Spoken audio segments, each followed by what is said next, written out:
మలయాళం, తెలుగు, ఒరియా. కానీ మాకు టాలెంట్ ఉన్నది, మాకు అవకాశం, వీ షుడ్ గివ్ ఆపర్చునిటీ అంటే సోనియా గాంధీ గారు మన్మోహన్ సింగ్ చెప్తే ఆనాడు ఉన్నటువంటి పార్లమెంట్ మెంబర్లు అన్ని పార్టీల వాళ్ళు ఇంక్లూడింగ్ లల్లు ప్రసాద్ యాదవ్ అందరం కట్టి ఆ బిల్లు పాస్ అయింది.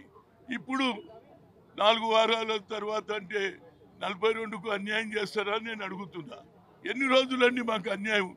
మా జనాభా లెక్కలు తీసినాం, ఏది 150 కోట్లు పెట్టి అందరిని అడిగినాం. ఇవాళ కొత్తగా వచ్చి ఎవరో వేస్తే మళ్ళీ అంటే ఎలక్షన్ ప్రాసెస్ స్టార్ట్ అయింది ఇవాళ పొద్దుటి నుంచే. జిల్లా పరిషత్ జడ్పీటీసీ, ఎంపీటీసీ అందరు వేస్తున్నారు. మళ్ళీ 4 వారాలు ఆపడం అనేది నిజంగా నాకు చాలా బాధ ఉందండి. అంటే బడుగు బలైన వర్గాలు ఈ దేశంలో బతుకొద్దా, వాళ్ళ వాయిస్ వినొద్దా? అన్నాడు మహాత్మా గాంధీ గారు కూడా ఏమన్నాడు, బడుగు బలైన అదే అంబేద్కర్ గారు ఏమన్నాడు, అన్టచబిలిటీ ఉన్నటువంటి ఎస్సీలకు రాజ్యాంగంలో అవకాశం ఇచ్చిందా లేదా? అట్లనే మేము బీసీలకు కూడా మాకున్న 56%. ఇది నిజంగా 4 వారాలంటే ఎలక్షన్ ఆపమంటారా? ఇది ఎక్కడ పంచాయతీ అండి? ఇచ్చేదేదో ఇప్పుడే చెప్పాలి. మళ్ళీ 4 వారాలంటే ఎవడైతే 10 రూపాయలు పెట్టుకొని బస్సులు వచ్చి, రైళ్ళు వచ్చి, ట్యాక్సీలు వచ్చి వాడు నామినేషన్ వేస్తే వాడి సంగతి ఏంది?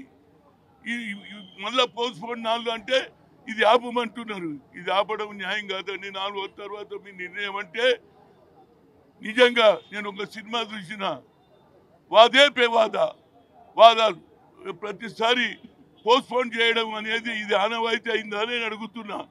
ఏ దగ్గర నిర్ణయం? ఒక పేదవాడు వస్తాడు, ఎన్ని రోజులని రోడ్ల మీద వానల తడుచుకుంటూ వచ్చి కోర్టుకు వస్తాడు, ఆఖరికి సొమ్ములు కూడా అమ్ముకుంటాడు. కనుక 4 వారు ఏదో ఇవ్వాలని నిర్ణయం ఇది ఇచ్చినుంటే మేము సంతోషపడే వాళ్ళం. నేను న్యాయ వ్యవస్థ మీద తప్పంటలేను, కానీ న్యాయ వ్యవస్థలో కూడా మార్పు రావాలి. మా వాళ్ళు తక్కువ ఉన్నారు, బడుగు బలైన వర్గాలకు అదే రాహుల్ గాంధీ అన్నాడు, ఏదో 1-2 ఉన్నారు. ఈనాడు జ్యుడిషియరీలో కూడా న్యాయం జరుగుతలేదని ఈనాడు తేలిపోయింది. ఏదైనా మేము 42 వచ్చే వరకు మా పోరాటం కొనసాగిస్తాం.